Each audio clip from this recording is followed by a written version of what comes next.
មានអាគេខ្លះនៅចាំ account TikTok មួយនេះដែលយើងស្គាល់ថាជាកញ្ញា660 skin ជួយ comment នៅក្នុងវីដេអូនេះម្នាក់មួយមកក៏ប៉ុន្តែនៅក្នុងវីដេអូនេះគឺខ្ញុំចង់មកនិយាយពី account TikTok របស់ខ្ញុំនេះដោយសារតែខ្ញុំនៅអត់អស់អាឡ័យពី account ហ្នឹងឯងហើយខ្ញុំអត់ដឹងថាគ្នាយើងម្នាក់ដែលនៅចាំខ្ញុំព្រោះវីដេអូដែលខ្ញុំផុសទៅខ្ញុំមានអារម្មណ៍ថាអ្នកមើលខ្ញុំគឺថ្មីហ្មងខ្ញុំល្បីដំបូងគឺដោយសារតែមនុស្សម្នាក់អញ្ចឹងខ្ញុំមិនបាច់និយាយឈ្មោះក៏អ្នកទាំងអស់គ្នាដឹងដែរប៉ុន្តែពេលដែលខ្ញុំចាប់ដើម content ជាខ្លួនឯងហ្មងគឺខ្ញុំ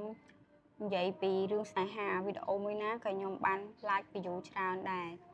តែឥឡូវនេះគឺខ្ញុំអត់សូវបាននិយាយពីរឿងស្នេហាអីហ្មងទេ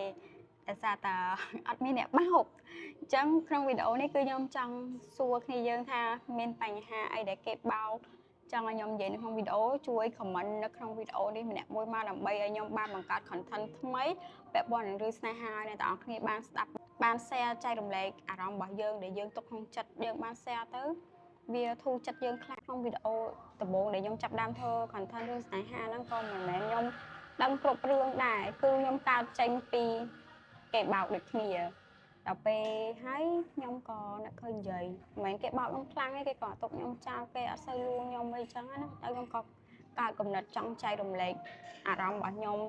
ឲ្យវាធូរចេញពីក្នុងចិត្តខ្ញុំដល់ពេលខ្ញុំនិយាយទៅវា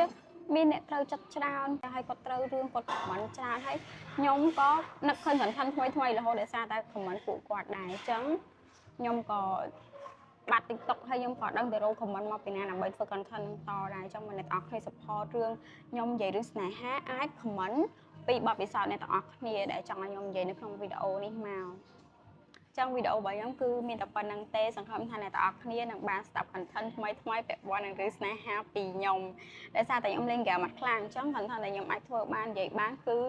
talent របស់ខ្ញុំនិយាយរឿងស្នេហាចាហើយរាល់ថ្ងៃនេះមិនមែនស្នេហាភីងអីប្រហែលតែគេអត់លួងដូចតែគ្នាគាត់ថាយើងវាចាស់ហើយសំខាន់ខ្ញុំដឹងថាគេស្រឡាញ់ខ្ញុំគឺខ្ញុំអស់ចិត្តអីសង្ឃឹមថាអ្នកទាំងអស់គ្នានឹងជួយចែករំលែកបទពិសោធន៍ផ្ទាល់ខ្លួនម្នាក់មួយមកចង់បាន account TikTok មកវិញឥឡូវនេះវាចូលចិត្តមួយឆ្នាំដែរដឹងប៉ុន្តែនៅតែអត់អស់ឡៃស្ដាយអនុស្សាវរីយ៍នៅក្នុង TikTok ចាស់អញ្ចឹងសង្ឃឹមថាអ្នកដែលធ្លាប់មើលវីដេអូខ្ញុំពីមុនគាត់នឹងចងចាំកញ្ញា660 skin ម្នាក់នេះ